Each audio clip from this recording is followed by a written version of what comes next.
Hello बच्चों, डिजी lessons of नवांकुर में आप सभी बच्चों का हार्दिक स्वागत है। आज हम विषय हिंदी के अंतर्गत पर्जन्य हिताय पाठ का अध्ययन करेंगे। तो आइए बच्चों, शुरू करते हैं। पर्जन्य हिताय। अमित और अनुराग अपने मित्रों के साथ फुटबॉल खेल रहे थे। तभी अमित की नज़र अनुराग के दादाजी पर पड़ी। अरे वह देखो, अनुराग के दादाजी हाथ में कुछ ला रहे हैं। दादाजी, यह क्या है और आप इनको किस लिए लाए हैं? बच्चों, इस चित्र में आप बच्चों को खेलते हुए देख रहे हैं। ये बच्चे कौन सा खेल खेल रहे हैं? फुटबॉल का। और ये कौन है? दादाजी। दादाजी हाथ में क्या लिए हुए? आम का पौधा। बच्चे पूछ रहे हैं, दादाजी आप ये आम का पौधा किस लिए लाए हैं? चलिए आगे पढ़ते हैं। ये आम के पौधे हैं। अमित और मैं इनको बगीचे में लगाएंगे और इसके फल खाएंगे। पर दादाजी, इनमें फल तो बहुत समय बाद आएंगे। अपने पिता के लगाए आम के पेड़ों के फल मैं खा रहा हूँ। मेरे लगाए पेड़ों के फल नाती पोते और गांव वाले खाएंगे। यहाँ दादाजी कहते हैं, जो जी आम का पौधा है इसे कहाँ लगाना है? बगीचे में। किसके साथ? अमित के साथ। बच्चे पूछते हैं, दादाजी इसमें यानी पेड़ में फल तो बहुत समय बाद आएंगे। तो दादाजी ने बताया कि बेटा, जो पेड़ों के फल हम खा रहे हैं वो हमारे पिता ने लगाए थे, और अब जो हम लगाएंगे वो हमारे नाती पोते और गांव वाले खाएंगे। हमें हर काम अपने लिए नहीं,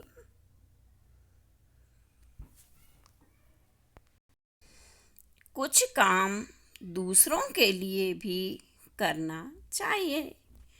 श्रीमद् भगवद गीता से भी हमें यही संदेश मिलता है। आप ठीक कहते हैं दादाजी, आपने जो पेड़ लगाए हैं उनकी देखभाल अब हम करेंगे। बच्चों से दादाजी कहते हैं कि बच्चों, हमें हर काम अपने लिए नहीं, कुछ काम दूसरों के लिए भी करना चाहिए। ये संदेश हमें कहाँ से मिलता है? श्रीमद् भगवद गीता से। तो बच्चों ने कहा, हाँ दादाजी, आपके लगाए पेड़ की हम देखभाल अवश्य करेंगे। आइए आगे बढ़ते हैं। अब कुछ प्रश्न और उनके उत्तर जानते हैं। अमित और अनुराग कौन सा खेल खेल रहे थे? उत्तर है, अमित और अनुराग फुटबॉल खेल रहे थे। फिर दूसरा नंबर है, दादाजी के हाथ में क्या था? उत्तर है, दादाजी के हाथ में आम के पौधे थे। प्रश्न क्रमांक 3 है, दादाजी ने पेड़ क्यों लगाए? दादाजी ने पेड़ नाती पोते और गांव वाले लोग फल खाएं इसलिए लगाए।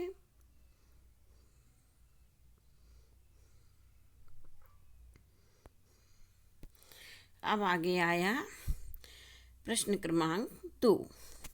नीचे कुछ शब्द दिए गए जो एक दूसरे के विपरीत अर्थ देने वाले हैं। आप इन्हें पहचानें और उनकी जोड़ी बनाएं। आ कालम में और बा कालम में विपरीत शब्द यानी विलोम शब्द दिए हैं। उनकी जोड़ी बनाना है। तो मित्र का विपरीत शब्द क्या है? शत्रु। अपना का विपरीत शब्द पराया। लाना का विपरीत शब्द ले जाना। गांव का विपरीत शब्द शहर। अब आया प्रश्न क्रमांक 3। सही शब्द चुनकर रिक्त स्थानों की पूर्ति कीजिए। पहला नंबर है, अमित और अनुराग क्या खेल रहे थे बच्चों? बताइए। फुटबॉल। क्या खेल रहे थे? फुटबॉल। दादाजी के हाथ में पौधे थे। पौधे किसके थे? आम के थे। हमें कुछ काम दूसरों के लिए भी करना चाहिए। आगे देखते हैं।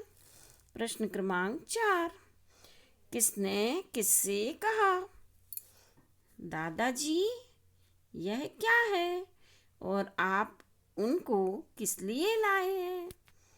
ये किसने कहा? अमित ने दादाजी से कहा। यह पौधे आम के हैं। ये किसने कहा? दादाजी ने अमित से। हमें कुछ काम दूसरों के लिए भी करना चाहिए। ये किसने कहा? दादाजी ने अमित से। इनमें फल तो बहुत समय बाद आएंगे। ये किसने बोला? अमित ने दादाजी से। अब करने की बारी। नंबर 1 है, आज आपने किस किस व्यक्ति का क्या क्या सहयोग किया? सोचें और लिखें। ये किसे करना है? छात्र को स्वयं करना है कि आपने किसका सहयोग किया है और उसे नोट करना है। फिर नंबर 2 है, आपको कौन से फल फूल पसंद हैं? अपनी मनपसंद फल अथवा फूल के एक पौधे को लगाएं और उसमें प्रतिदिन पानी डालें। ये किसे करना है? छात्र को स्वयं अपने पसंद का पौधा लगाना है और उसमें पानी देना है। तो बच्चों, अभी आपने फल के बारे में पढ़ा, इस पाठ को पढ़ा। इस पाठ के पढ़ने के बाद हम आपको कुछ औषधि पौधों के बारे में बताते हैं जिनसे हमें औषधि प्राप्त होती है, यानी दवाई प्राप्त होती है। दवाई कैसी? जो अपने शरीर को स्वस्थ रखे, वो दवा है। वैसे पौधे तो बहुत हैं औषधि, पर हम आपको मात्र 5 औषधि पौधों की जानकारी देते हैं। कौन कौन? अश्वगंधा, पुदीना, नीम, हल्दी और एलोवेरा। आइए, ये किसका वृक्ष है? अश्वगंधा का। किसका वृक्ष है बेटा? अश्वगंधा का। तो अश्वगंधा एक ऐसा औषधि पौधा है जो क्या करता है? खांसी हटाता है। इसका उपयोग करने से खांसी ठीक हो जाती है। त्वचा को निखारे, अपने शरीर की जो स्किन है ना वो सुंदर दिखने लगती है, रूप संवारती है। सिर दर्द हो तो इसका उपयोग करने से सिर दर्द, उल्टी दस्त दूर हो जाते हैं। सांसों की दुर्गंध भी दूर हो जाती है। किसका उपयोग करने से? अश्वगंधा के। अब आगे देखते हैं। पुदीना, ये भी एक औषधीय पौधा है। इससे क्या होता है?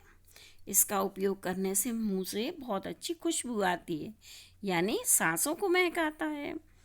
जिसको पिंपल्स, मुंह में छोटी छोटी फुंसियाँ हो जाती है ना, इसका उपयोग करने से वो भी नहीं होती, क्योंकि ये बहुत ही ठंडक वाला पौधा होता है, ठंडक देता है। इसका उपयोग गर्मियों में करते हैं ना। हाँ, ये बीपी को काबू करता है। जैसे किसी का बीपी बढ़ता घटता है ना, तो इसका उपयोग करने से ठीक रहता है। ये पेट में अमृत की तरह काम करता है। आगे देखते हैं। नीम, ये काय का पौधा है? नीम का। नीम के पेड़ तो आपने बहुत देखे होंगे, देखे ना। ये नीम का पौधा ऑक्सीजन उत्सर्जित करता है, वातावरण को शुद्ध रखता है, त्वचा के रोग या जिन्हें अपन चर्म रोग कहते हैं, इसको ठीक करता है। कैसे ठीक करता है? इसकी पत्तियों को उबालकर उसके पानी से नहाने से शरीर के सारे चर्म रोग ठीक हो जाते हैं, कोई रोग नहीं बचता है। और इसकी निबोलियों का, मतलब जिसका फल आता है ना, उससे तेल भी बनता है। इसे क्या कहते हैं? घर का वैद्य। घर का वैद्य कौन है? नीम। आइए अब देखते हैं हल्दी। हल्दी तो आप लोग प्रतिदिन खाते हैं ना सब्जियों में डाल के। ये इसको क्यों खाते हैं? ये टर्मरिक है, एंटीबायोटिक है, इससे कोई नुकसान नहीं होता है। अपने शरीर को बहुत ही मजबूत और अच्छा बनाती है। कभी इसका उपयोग करने से कोई नुकसान नहीं होता है। यह क्या करती है? खून साफ करती है। किसी को सूजन हो जाए तो ये इसका लेप लगाने से सूजन ठीक हो जाती है। और रक्त शुद्ध, यानी अपने शरीर में जो रक्त होता है ना, उसको शोधन करती है, उसमें बीमारियां नहीं होने देती है, वायु विकारों को नष्ट करती है। और क्या करती है? शरीर की सुंदरता को भी बढ़ाती है। आगे देखते हैं, ये क्या है? एलोवेरा। एलोवेरा को चित्रकुमारी, घृतकुमारी जैसे नामों से भी जाना जाता है, मतलब इसके कई नाम हैं। एलोवेरा का रस अमृत के समान होता है। ये भी फोड़ा फुंसी, मुहासे, फटी एड़ियाँ, आँखों के चारों ओर जो काले धब्बे बन जाते हैं ना, उसको भी दूर करता है। हृदय रोग, कब्ज, गठियावात, बवासीर जैसी बीमारी में काम आता है। चेहरे पर लगाने से चेहरा अच्छा हो जाता है। बालों में भी ये उपयोग करते हैं, इससे बाल सिल्की हो जाते हैं। ठीक है ना? तो थैंक यू बच्चों, आपने औषधि पौधों के बारे में जाना। हमें प्रतिदिन हरी सब्जी, मौसम के फल अवश्य खाना चाहिए। थैंक यू बच्चों। मिलते हैं आपसे अपने अगले वीडियो में।